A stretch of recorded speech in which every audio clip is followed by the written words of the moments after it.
Bapak, Ibu, dan anak-anak, Persekutuan Unit GPM yang diberkati oleh Tuhan Yesus, salam kasih bagi kita sekalian. Renungan ibadah Unit GPM hari ini terambil dari 2 Tawari pasal 15 ayat 8 sampai ayat yang ke-19.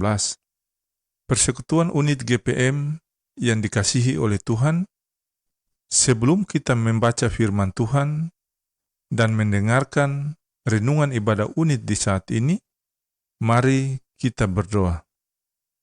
Ya Allah Tritunggal, dalam Kristus Yesus, kami akan membaca firman-Mu dan mendengarkan renungan ibadah unit di saat ini.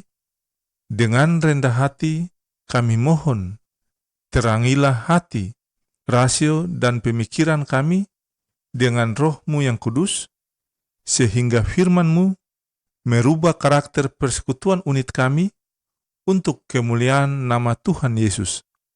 Amin. 2 Tawari pasal 15 ayat 8 sampai ayat yang ke-19. Ketika Asa mendengar perkataan nubuat yang diucapkan oleh Nabi Asaria bin Oded itu, ia menguatkan hatinya dan menyingkirkan dewa-dewa kejijikan dari seluruh tanah Yehuda dan Benyamin dan dari kota-kota yang direbutnya di pegunungan Efraim. Ia membaharui mezbah Tuhan yang ada di depan balai bait suci Tuhan. Ia mengumpulkan seluruh Yehuda dan Benyamin dan orang-orang Efraim, Manasye dan Simeon yang tinggal di antara mereka sebagai orang asing, sebab dari Israel banyak yang menyeberang memihak kepadanya ketika mereka melihat bahwa Tuhan Allahnya beserta dengan dia. Mereka berkumpul di Yerusalem pada bulan ketiga tahun ke-15 dari pemerintahan Asa. Pada hari itu mereka mempersembahkan kepada Tuhan 700 lembu sapi dan 7.000 kambing domba dari jarahan yang mereka bawa pulang. Mereka mengadakan perjanjian untuk mencari Tuhan, Allah nenek moyang mereka, dengan segenap hati dan jiwa. Setiap orang, baik anak-anak atau orang dewasa, baik laki-laki atau perempuan, yang tidak mencari Tuhan Allah Israel, harus dihukum mati. Mereka bersumpah setia kepada Tuhan dengan suara yang nyaring, dengan sorak-sorai, dan dengan tiupan nafiri dan sangkakala.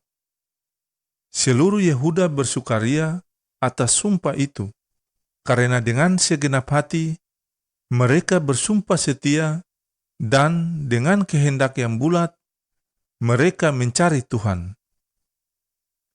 Tuhan berkenan ditemui oleh mereka dan mengaruniakan keamanan kepada mereka di segala penjuru.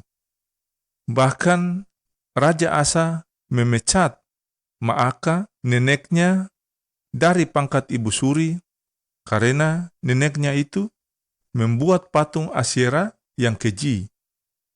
Asa merobohkan patung yang keji itu, menumbuknya sampai halus, dan membakarnya di lembah Kidron. Sekalipun bukit-bukit pengorbanan tidak dijauhkan dari Israel, namun hati Asa tulus ikhlas sepanjang umurnya. Ia membawa persembahan-persembahan kudus ayahnya dan persembahan-persembahan kudusnya sendiri ke rumah Allah, yakni emas dan perak, serta barang-barang lain. Tidak ada perang sampai pada tahun ke-35 pemerintahan Asa. Demikianlah sabda firman Tuhan kita di saat ini. Berbahagialah orang-orang yang mendengarkan firman Allah dan menaatinya. Amin. Dengan judul renungan, Aku Mau Berubah untuk Tuhan. Persekutuan unit GPM yang diberkati oleh Tuhan, diperlukan kesungguhan dan keseriusan untuk mengadakan pembaruan atau reformasi. Reformasi akan berhasil apabila dilakukan tidak setengah-setengah dan didukung sepenuhnya oleh berbagai pihak. Itulah pesan utama dari bacaan kita hari ini. Reformasi merupakan sebuah titik balik dari suatu keadaan sebelumnya dengan maksud untuk memperbaiki dan membaruinya. Paling tidak, dalam semangat reformasi ada upaya untuk menuju kebaruan. Bapak, Ibu, dan anak-anak Persekutuan Unit GPM yang terkasih, titik balik itu juga dilihat oleh Asaria bin Odet, seorang nabi yang bertugas di Yehuda. Ia diutus Allah untuk menemui Raja Asa, seluruh Yehuda dan Benyamin, dengan pesan bahwa Tuhan menyertai mereka. Untuk itu, mereka harus mencari Tuhan. Pesan ini sangat penting karena sebelumnya Israel hidup tanpa Allah yang benar, tanpa ajaran dan tanpa hukum. Inilah penyebab utama mereka hidup tanpa ada rasa aman dan rasa damai. Bangsa menghancurkan bangsa dan kota menghancurkan kota karena Allah mengacaukan mereka dengan berbagai-bagai kesesakan.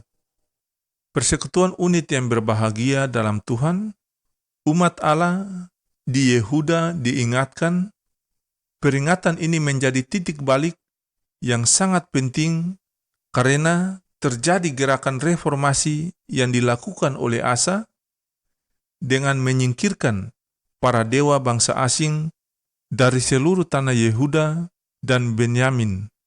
Selain itu, ia melakukan pembaruan mezbah Tuhan yang ada di Bait Allah.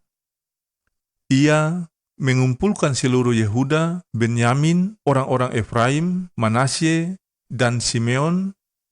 Ketiga suku yang terakhir ini adalah suku-suku Israel yang di utara yang pindah ke Yerusalem, supaya mereka dapat beribadah kepada Allah yang benar.